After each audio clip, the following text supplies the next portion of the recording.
Le foie, c'est un organe qui est très volumineux et souvent sous-estimé. Il a tendance à travailler en silence, il va filtrer les toxines et il va aussi réguler de nombreuses fonctions vitales. Et quand il est en souffrance, il l'indique rarement par des signaux qui sont très clairs. À l'inverse d'autres organes comme notre vessie qui, quand elle est en souffrance, nous l'indique assez facilement. Le cœur nous donne aussi des signaux à travers des palpitations anormales ou encore un cerveau, quand il devient surmené, on le repère très rapidement. Le foie, lui, tout se fait en silence, mais on peut quand même l'aider par des moyens naturels. On connaît par exemple le chardon-marie pour son effet protecteur. On va avoir la chlorelle qui va aider à éliminer les toxines dans nos intestins. Mais comme vous le savez, chez Antheos, on soutient l'argile, donc aujourd'hui on va vous montrer comment le soutenir naturellement à l'aide de cataplasmes d'argile.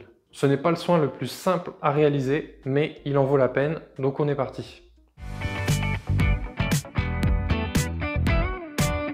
Pour un cataplasme au niveau du foie, on va toujours utiliser de l'eau tiède. C'est un organe qui a besoin de chaleur pour soutenir la fonction hépatique. Donc on a ajouté 70 ml d'eau chaude, donc 70 g sur la balance, et on complète avec une eau peu minéralisée froide pour atteindre un total de 115 ml d'eau, car avec Antheos, on vous conseille d'ajouter un peu plus d'eau que d'argile pour avoir une bonne pâte facile à appliquer sur le corps. On vient donc compléter avec 100 g d'argile. Ici, on utilise une cuillère en inox à défaut du bois. N'ayez pas peur de l'inox, ça n'altère pas les qualités de l'argile, ce n'est pas du métal, et les argiles passent dans des bacs en inox avant d'être réduites en poudre. Chez Antheos, on vous recommande d'abord l'eau avant l'argile pour toujours bien maîtriser la consistance de la pâte. Et ici, on va aller compléter jusqu'à 215 g sur la balance pour atteindre nos 100 g d'argile. Dans le bol, inutile de mélanger, laissez l'argile absorber l'eau. Vous pouvez éventuellement étaler à la surface, mais ne mélangez pas l'intégralité du mélange. Utilisez bien une variété montmorillonite, très important pour avoir un cataplasme efficace. Les montmorillonites sont généralement vertes, gris-vert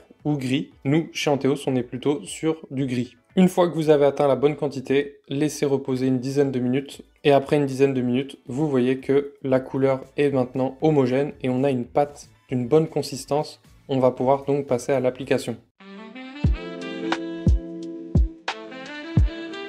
On veille donc à appliquer une couche épaisse avec un bon centimètre d'épaisseur, et pour rappel, le foie se situe bien sous les côtes du flanc droit, donc c'est à cet endroit-là qu'on va bien recouvrir la zone. Il est aussi important que l'argile reste humide durant le soin, afin d'avoir une argile qui reste active. Avoir une bonne pâte, c'est important, c'est pour ça que sur notre plateforme disponible après achat, on vous a remis une vidéo pour vous aider à atteindre la bonne consistance de pâte. Vous pouvez ensuite le recouvrir d'un coton que vous allez préalablement humidifier à l'eau tiède.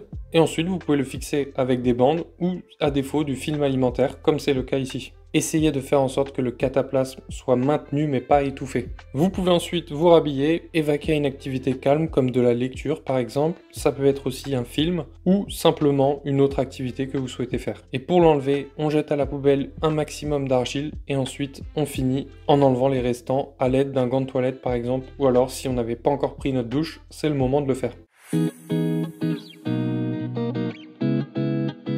Concernant la durée, le foie c'est un organe volumineux, il va avoir besoin d'une durée plutôt longue, entre 1 heure et 1 heure et demie le cataplasme. En utilisant une quantité de 100 g d'argile, en 1 heure et demie, elle va avoir le temps de travailler, mais l'argile ne peut pas travailler de manière illimitée, donc on vous recommande une approche raisonnée avec plutôt 1 heure et demie. Toujours dans le but d'une approche équilibrée, on vous recommande plutôt 5 cataplasmes par semaine. On va laisser 2 jours de repos à l'organisme et on va réaliser une cure de 2 semaines, donc 10 cataplasmes en 14 jours. C'est un bon moment pour nous pour mettre en avant notre variété montmorillonite Antheos. Avec la formule Antheos découverte qui correspond à 1 kg, vous aurez donc 10 cataplasmes pour tester les bienfaits des cataplasmes. Pour conclure, le foie, c'est un organe vraiment essentiel de notre corps et on peut le soutenir naturellement avec des moyens accessibles et des pratiques qui sont utilisées maintenant depuis des millénaires. Et si vous souhaitez découvrir d'autres contenus autour de l'argile, vous pouvez explorer notre chaîne YouTube et bien sûr également télécharger notre guide « Se soigner naturellement avec l'argile verte » que vous aurez à disposition en commentaire. Sur ce, on vous souhaite d'excellents soins d'argile, prenez soin de votre santé, prenez soin de votre foie et à très bientôt avec Antheos.